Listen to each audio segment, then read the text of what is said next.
वचन ऐकावे मन लावून, प्रसन्न होईल हे तन मन. धम्माला जागदा साधावी ही सफलता, साधावी ही सफलता. ऐका नंदिनीची मी सांगतो कथा.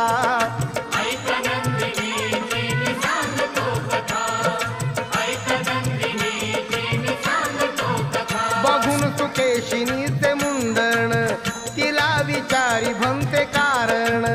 सुकेशिनीने जे कथन केले, ऐकून भंतेजी चकित झाले.